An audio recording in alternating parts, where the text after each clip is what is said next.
Huskies. Welcome to a new segment of Montara School News. We hope you had a fun weekend. What has ears but can't hear? I don't know. What? A cornfield. Huh, that's a good one. Now on to this week's weather.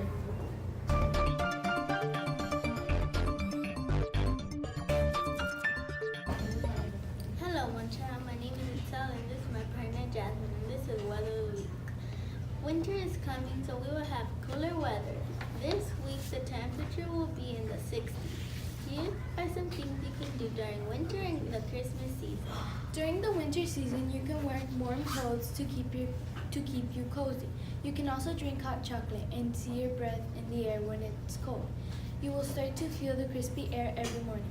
Why not stay warm inside and cook a meal with your family? Each member could be in charge of a different course.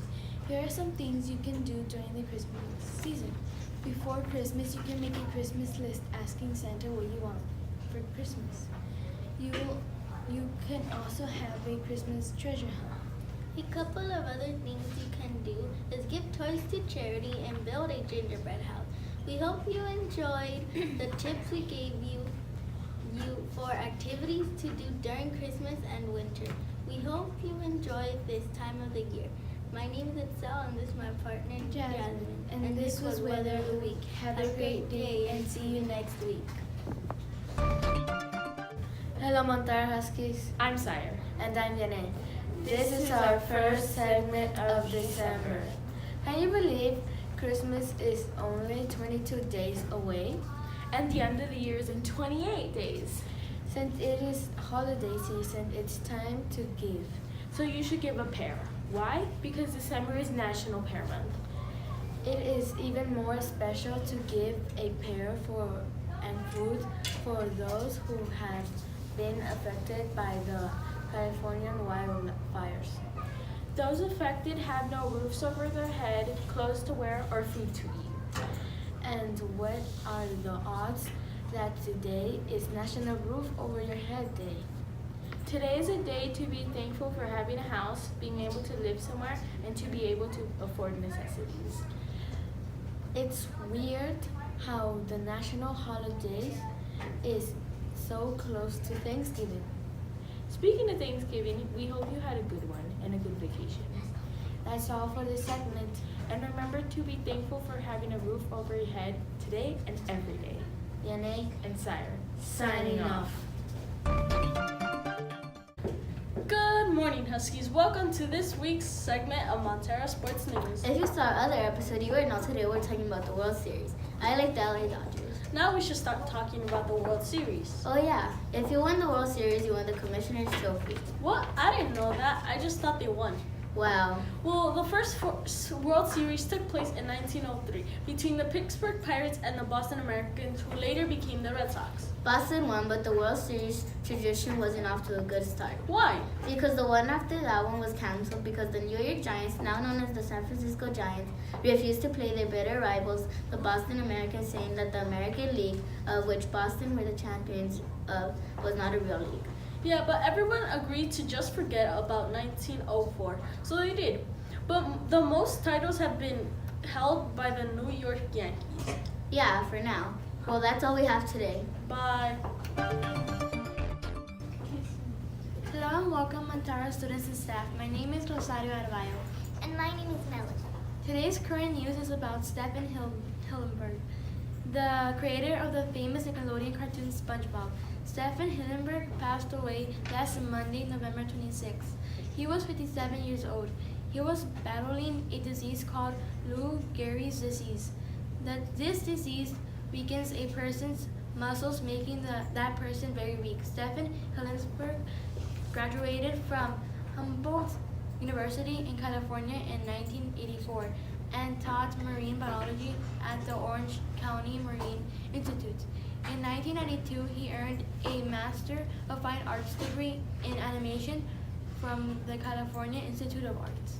His love for drawing and marine biology inspired him to create the SpongeBob cartoon in 1999.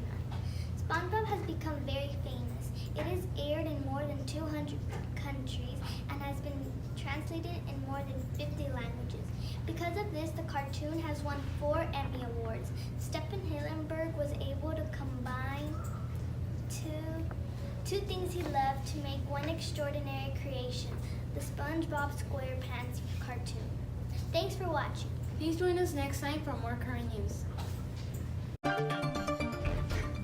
Good morning, Montara Huskies. Thanks for tuning back into another episode of the Montara News Show. This week, Linda and I will review 2 movies. The first one is The Grinch. This movie was released November 9th and produced by Chris Meledandri and Jeanette Healy. It was based on the original movie, as you all know, How the Grinch Stole Christmas by Dr. Seuss. The Grinch was played by Jim Carrey. This movie has been reviewed as fun, funny, kid-friendly, heartwarming, and touching. Most of the people that have gone to see it have had great feedback about it, and they said that you must watch it. In my opinion, I agree with them, and it would be a perfect way to get into the Christmas spirit. Now, here is Linda. Another movie is Once Upon a Time. You can find this movie on Netflix. This movie is about an evil queen that puts a curse on Snow White and the Prince Charming's kingdom. This curse makes all the characters forget who they are. This curse can only be broken by the princesses and prince's child that they will have. All she needs to do is believe in the curse. What do you think will happen? Will she be able to break the curse? Go see it and find out. Well, this is Linda And Jaylene? signing off. I'm Isabel, and during today's segment of Rare Animals, we will be talking about the red-crested tree rat and the angel shark. First up is a red-crested tree rat. This endangered animal was found in Colombia. Their last recorded appearance was in 1898, then also made an appearance in 2011. This rat measures 18 inches, almost like the size of a guinea pig. They're almost going extinct because of their habitat getting destroyed. Now let's talk about the angel shark. They were found in Black Seas, the Mediterranean and the Northern Atlantic Sea. One reason why they may be extinct is because of commercial fishing. They hid under the sand while they wait for the fish that are swimming. The angel shark can swallow the little fish. We hope you enjoyed learning about these rare animals. This is Isabel And Ingrid, signing off. Zdravo i kako si. Well, hope you're doing great, and welcome back to another segment of Language of the Week. That's right, I'm Jaylene, and this week's language is Bosnian. Did you know that Bosnian, like Serbian and Croatian, comes from the Southern Slavic group? Let's count on 10 in Bosnian. 1, 2, 3, 4, 5, 6, 7, 8, 9, 10. Bosnian has only been an official language in Bosnia and Herzegovina since 1994. That was only 24 years ago. To say yes in Bosnia, it's da, or to say no, it's brr. To say hello in Bosnia, it is zdravo. To say goodbye, it's zbogom. Well, that's all for today. Hope you learned something new, and see you next week. Zbogom. Good morning, Montara Huskies. Welcome to this week's segment of Interview with the Teacher. My name is Shailene, And my name is Linda. and for the next few weeks, we will be interviewing teachers who will be retiring from teaching at the end of this year. Today, we'll be talking to Mr. Haramis. How long have you been teaching at Montara? If I am counting correctly, 24 years. But I've actually been teaching, this is going to be my 33rd year of teaching in a row. What are you going to miss about being a teacher? Definitely the children, because the kids are funny. They are sometimes annoying, but it's kind of funny. So I'm going to just miss that part of teaching. Also, all the great ideas the kids have. And I think life will be a little bit boring when you don't have so many kids around. Because they're always teaching you something new, and they remember everything, and they don't let you get away with anything. So without them, I might be eating too much chocolate. What are you not going to miss about Montara? About Montara? Well, I'm probably not going to miss having to drive all the way to Montara, because I live kind of far away, the traffic. But I love Montara, so I can't imagine. Maybe part of it that some things I might have been missing are all those tests, because I think we sometimes give too many tests. What grade did you enjoy teaching the most? You know what? I don't have that, because I've taught kindergarten, I've taught 5th grade, I've taught 2nd, 3rd, 4th, so I like them all, because every grade has its like good things. The only one that was scary was kinder. That was super scary. So probably I'm too scared to teach. I taught them for 5 years, and those kindergartners are scary. What is your experience teaching? What do you mean? What's my experience teaching? How was your experience? Oh, how? Okay, my experience. Well, I loved it. I've always loved it because you get to do all the fun. Because kids get to do everything that's fun, right? And adults have to do boring things. So we got to use computers. We got to do all these great science lessons. We could learn Spanish and English, read fantastic books, do some challenging math problems. So, kids just get to have a really good time. The only bad thing they have are tests, but besides tests, they just have a great life. So I can be part of their great life. As an adult, you usually don't have such a great life. What are you going to miss the most about your life as a teacher? Well, a lot of things. The first thing, as I said, is just all the fun things we do at school, right? You have to come up with something that's enjoyable. So could you imagine at home doing it by yourself? It's not the same.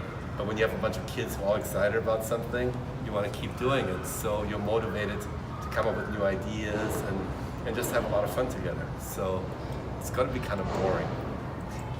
Are you excited for this new change in your life? Yes, I am, because I want to move to Panama, and it's tropical there, and it's hot, and I want to protect sea turtles there.